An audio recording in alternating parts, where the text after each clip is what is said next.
which is a pretty kind of wild idea that you can do astrobiology, even though you only have one example, which is the Earth. But we've learned so much that now we can start asking ourselves about the possibility of life elsewhere. So finding even a microbe, like even a friggin', amoeba on Mars would be, or even evidence that there used to be amoebas on Mars. What is the evidence that they've discovered on Mars? What they found was organic chemistry, right? And so, but organic chemistry, man, I hated chemistry when I was growing up. And I hated organic chem, that's just basically chemistry involving carbon. So you can have organic chemistry doesn't mean organisms, but it's the kind of chemistry that organisms love, right? So finding evidence that there was they drilled amazing, we sent a freaking robot to Mars that could drill through a rock, and then ingest the rock, and it's like, and then send the data back across space. Man, we're pretty good for a bunch of hairless apes, Yeah. So what they found was evidence for fairly complex organic chemistry, which meant that way back when Mars, and this we know for sure, right? Mars had water on it. We know that for sure now. Mars was a blue planet for at least. Did they think that Mars was hit by an asteroid or a comet or something along those lines? Well, everything got hit by comets. That's how we have, we have chunks of Mars here, right? That, the thing in 96 or whatever, when they were like, oh, we found life on Mars. They thought what they found was fossil bacteria in a chunk of Mars that they found in Antarctica. So the planets have been swapping spit for the entire history of the solar system. That's fossilized bacteria that they found. Has that been confirmed? No. Most people now think that the Allen Hills meteorite, that probably, it's inconclusive, and it's not conclusive enough to be like, yeah, we found life. It's like a tiny little squiggly worm-looking thing. That's what it was, yeah. But it was so small that it was way smaller than any of the microscopic fossilized bacteria we've ever seen before. So people in general are like, nah. But that's what started, right? That's when Clinton was like, okay, we're going to send a lot of shit to Mars. Because back in early 90s, people were kind of done with Mars. And so that's what triggered the whole, one space probe after another, the rovers. And the thing we found was a direct result of that effort, which was this organic chemistry, which says that back in the day, Mars had a lot of this stuff lying around, had a lot of these, these organic chemicals lying around, which if you're life, that's what you're going to be using. So that's one more step. We've been putting the Lego blocks for the argument for life on Mars, one piece at a time since the first rovers went there.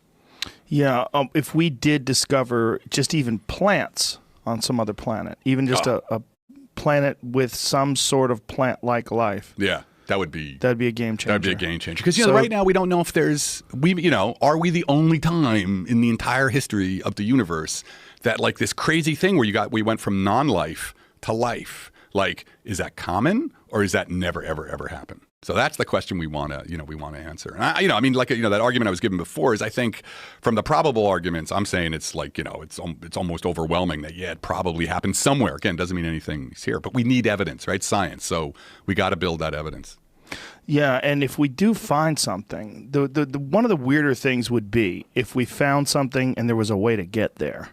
Yeah. If we find something and we found something, but we're pretty sure there's some kind of life and it's 3 billion light years away. You're like, well, that's cool. Yeah, what do we do? Yeah, it's nice to know that we're not the only ones. Yeah. Well, it's interesting. How much would that change? Even if we found evidence for this, because this is a debate. If we found evidence of a technological civilization, we saw alien megastructures, like that star they thought about. Yeah, what was that nonsense? It wasn't really nonsense. It was there was something floating around, right? Well, so here's what they saw. So that the way we discover planets is we look for when the planet passes in front of the star, you get a little dip in the light, right? It blocks out a little bit of light. Right. It's like a little eclipse. And so, that's how we know that every star in the sky has planets. But there's they found one that just made no sense. The light would dip, then it would stop dipping, then it would dip again 3 times, and it would stop dipping. Sometimes it was lower, sometimes it was higher. And for a year or so, people were like, what the fuck is this? Right.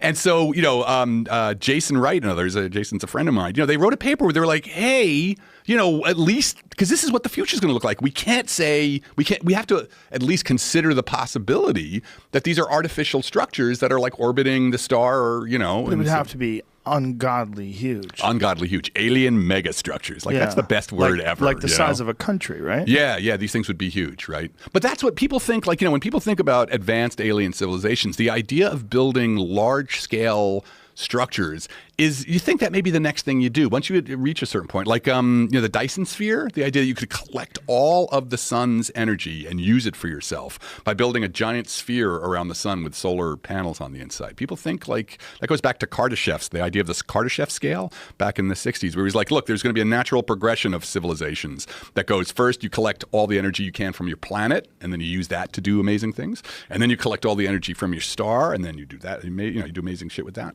and then the whole galaxy. So Kardashev thought there was a scale that civilizations naturally progress through. And you hopefully don't blow yourself up along the way. Well, I think that's the question. I mean, I've criticized the Kardashev scale in one of the papers I recently did, because what it fails to take into account is the fact that, on your way up to the type 1. Type 1 is when you harvest all the energy from your planet, which basically means somehow covering your planet in solar panels or something. That neglects what we've learned since Kardashev wrote his paper in '64, is that planets don't like that shit. Like the planet's going to feed back. You try and build massive shit on your planet. The planet has its own. Biosphere is pretty powerful, and you got to take the biosphere into account, or you get climate change. You get the planet being pushed off in another direction. So, but whatever. So for the alien megastructures, people thought like, oh, maybe this is like a piece of a Dyson sphere, right? This is like Now, so when he proposed this, people went bonkers over this, right? He was just saying, he's like, look, here's the 15 different things it could be, and I'm going to have to at least consider the possibility that it's artificial. But for me, and some people got really angry and everything, but I thought like this is why did they get angry? Because there's been a thing in the community over the years. SETI got a bad name, right? SETI for a bunch of SETI was sort of thought as being like, oh, only wackadoodles do that. And, but why is that? Just because there was no results? I just think there was. What it is? It's because of shitty TV. I mean, I really, in some ways, right? It's all, it's prosthetic foreheads, right? It's the whole, we've had so much kind of crappy, speculation about aliens that trying to do anything scientific always had this whiff of sort of being a little, and then there's the UFO stuff, which is completely separate, has nothing to do with it. But SETI never really achieved any results, right? There was that one big blip that was highly popularized. The wow signal. Yeah. But here's the thing about SETI. We never really did SETI that much. You know what I mean? Like people have this idea like, wow, we've got telescopes all over the world and they're looking, so the government never funded a SETI study. Anything major, right? So people, all that SETI has done is like basically, some dudes on a telescope get a little extra time. They're like, hey man, quick, let's go look at a star. Right. So Jill Tarter, who's one of the, the founders, one of the greats of SETI, she compares it, it's like, we got an ocean that we need to look at, and so far we've looked at a thimble. Right? Was she the Jodie Foster character? She's the Jodie Foster character. Yeah, we're in the head. Contact. Yeah. So she's, and it's a good point. Like we haven't really looked yet. So the idea that, the stars are silent or anything, it's like, man, come on, we haven't even begun to do a comprehensive survey.